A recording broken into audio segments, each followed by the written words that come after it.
The rain fell in relentless sheets, drumming against the sleek black umbrella shielding Marcus Caldwell as he stepped out of his chauffeured Bentley. Chicago's downtown buzzed around him, horns blaring, pedestrians weaving through the chaos of a late autumn afternoon. At 42, Marcus was the picture of success: tailored suit, sharp jawline, and the steely gaze of a man who'd built Caldwell Enterprises into a billion-dollar empire. His phone vibrated against his chest, another urgent email from a board member, but his eyes caught on something across the street that made the world pause. At the bus stop, under a flimsy plastic overhang, stood a woman cradling a baby. Her coat was thin, her boots scuffed, and the way she hunched against the wind told a story of struggle. The baby, bundled in a blanket too small for the chill, let out a soft cry. Marcus froze. Something about her silhouette, the way her dark hair fell over her shoulder, the quiet strength in her posture, stirred a memory he'd buried deep. It couldn't be her. Not here, not like this. Lila, his ex-wife. The woman he'd loved fiercely, married young, and lost in a haze of ambition and regret 7 years ago. He squinted through the rain, heart thudding. Was it really her?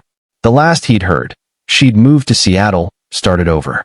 Yet there she was, or someone who looked impossibly like her, standing at a rundown bus stop in a city that chewed up dreamers and spit them out. Marcus told his driver to wait and crossed the street, the rain soaking his polished shoes. As he neared, the woman turned slightly, and there was no mistaking it. Lila's hazel eyes, still sharp, still carrying that quiet fire.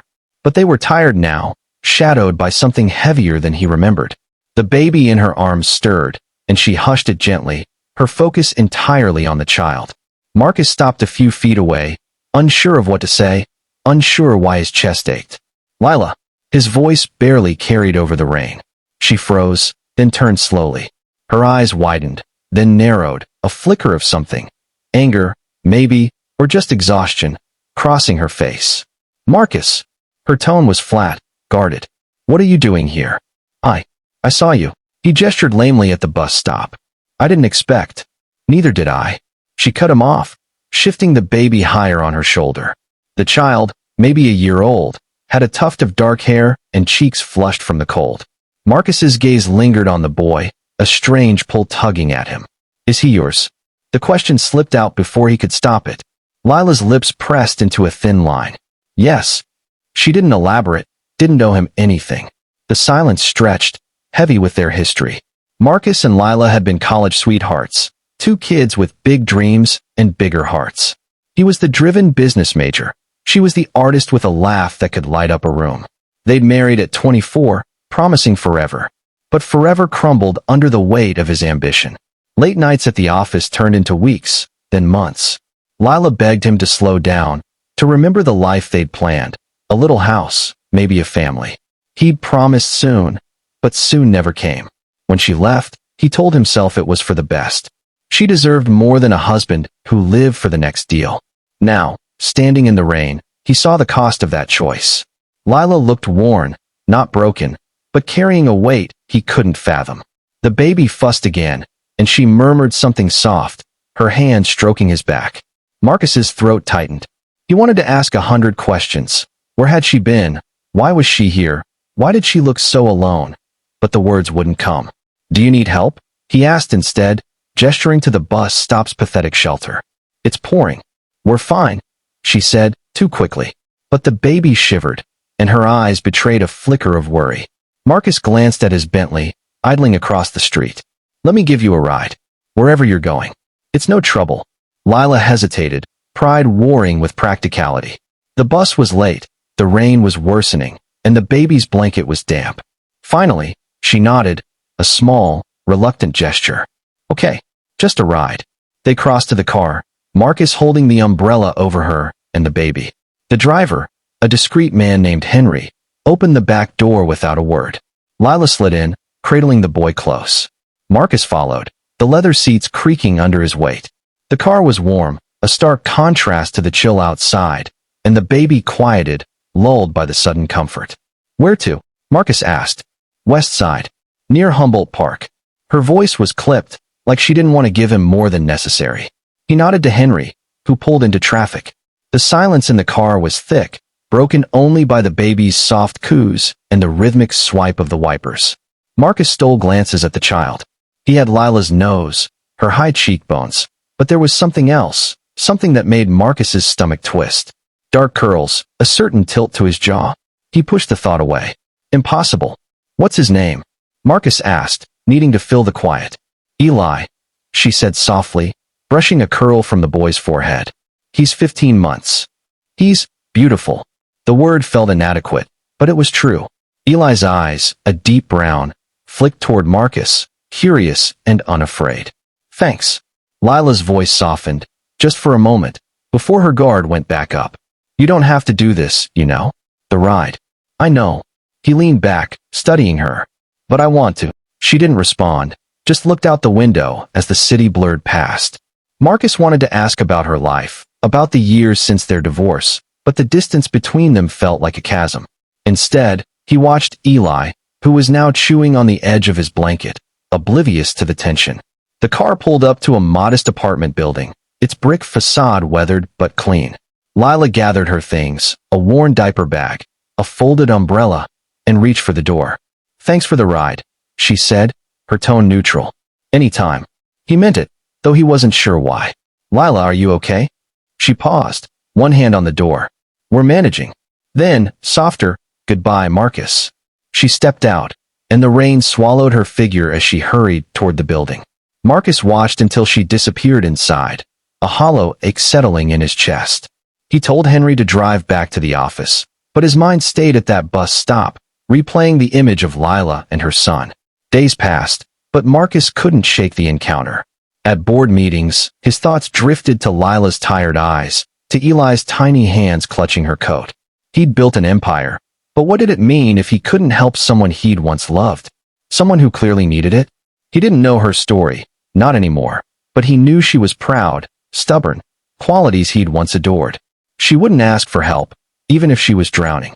On a whim, he hired a private investigator, a discreet woman named Carla who'd worked for his company before.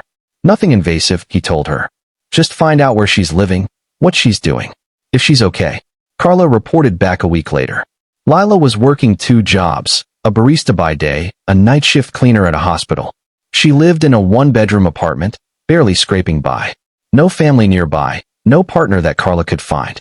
Eli attended a subsidized daycare, but Lila often skipped meals to afford his formula. The report was clinical, but each detail hit Marcus like a punch. How had it come to this? And why hadn't she reached out? Not that he'd given her reason to. The divorce had been cold, final, both of them too proud to bridge the gap. Marcus couldn't let it go. He started small, anonymous. A grocery delivery to her apartment, stocked with formula, diapers, and fresh food. A prepaid card for a local pharmacy slipped into her mailbox. He told himself it was enough, just easing her burden without intruding. But every time he passed a bus stop, he saw her face, and the ache grew. One evening, restless, he drove to her neighborhood. It was a risk, showing up uninvited, but he needed to see her, to know she was okay. He parked across from her building and waited. When she stepped out, carrying Eli in a sling, his heart lurched. She was heading to the bus stop again, this time in the fading light of dusk. He got out, calling her name. Lila turned, startled. Marcus? What are you doing here? I was in the area, he lied, then winced at how weak it sounded. Can we talk? Her eyes narrowed, but Eli was fussing, and the evening air was cold. Fine. 5 minutes. They sat on a bench outside her building, Eli dozing against her chest. Marcus took a breath. I know you don't want my help, but I saw you that day, and, Lila, you don't have to do this alone. Her jaw tightened. I'm not your responsibility, Marcus. I never was. That's not what I mean. He ran a hand through his hair, frustrated. I want to help. You and Eli. Whatever you need. She laughed, a bitter sound. You think you can swoop in now, after 7 years, and fix everything? I don't need your pity. It's not pity. His voice was low, earnest. It's regret. I messed up, Lila. I let you go, and I've spent every day since pretending I didn't. Let me do something right, for once. Her eyes searched his, and for a moment, the wall between them cracked. But then Eli stirred, and she stood, adjusting the sling. I have to get him to bed. Thanks for the sentiment, but we're fine. She walked away, and Marcus let her go, but not for long. The next day, he set up a scholarship fund in Eli's name, anonymous, for daycare and future education.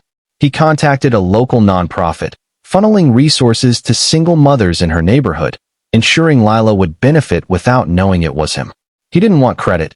He wanted her to breathe easier. Weeks turned into months. Marcus kept tabs through Carla, learning that Lila had quit her night job, that Eli was thriving in a better daycare. She even started painting again, her old passion. Marcus smiled at that, remembering her studio, the way her hands moved with a brush. But the question of Eli's father gnawed at him. The timeline, the boy's features, it added up in a way that kept him awake at night. One day, he saw her at a park, pushing Eli on a swing. She was laughing, and the sound hit him like a wave. He approached, heart pounding. "Lila." She turned, less guarded this time. "You're persistent, I'll give you that. I need to ask you something." He hesitated, then plunged forward. "Eli, is he mine?" The air stilled. Lila's face went pale, then hard. "You don't get to ask that now. Lila, please. I see him, and I see us. If he's mine, I need to know." She looked away, her hands gripping the swing's chains. When she spoke, her voice was barely a whisper. "I found out I was pregnant after I left. I didn't tell you because you were already gone, Marcus. Not physically, but gone. I didn't want you to come back out of obligation." The world tilted. Marcus's knees buckled, and he sank onto a nearby bench. Eli was his son. The realization was a knife and a lifeline all at once. "Why didn't you tell me?" His voice cracked. "Because I didn't want to be your charity case." Tears glistened in her eyes, but she didn't let them fall. "I wanted to be enough on my own. You were always enough."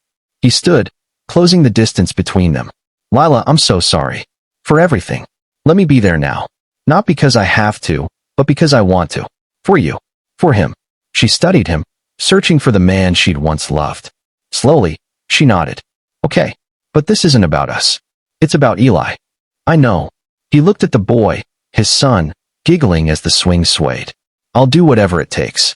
Over the next year, Marcus rebuilt his life around Eli. He didn't push Lila, didn't ask for more than she was ready to give. He showed up, diaper runs, doctor's appointments, quiet evenings at the park. He learned Eli's favorite songs, the way he loved blueberries, the way his laugh could undo a bad day. Lila softened, bit by bit, not because of his money or his name, but because of his consistency, his quiet acts of kindness. One spring evening, as they sat on her tiny balcony, Eli asleep inside, Lila handed Marcus a beer. "You're different," she said, almost to herself. "Not the man I left." "I'm trying to be better," he admitted. "For him. For you." She smiled, a real one, the kind that used to light up his world. "You're doing okay." It wasn't a promise, not yet. But it was a start. And as Marcus looked out at the city, at the life he was rebuilding, he felt something he hadn't in years. Hope. Not for the empire he'd built, but for the family he might still have. The rain had stopped, and the stars were out, bright against the Chicago sky.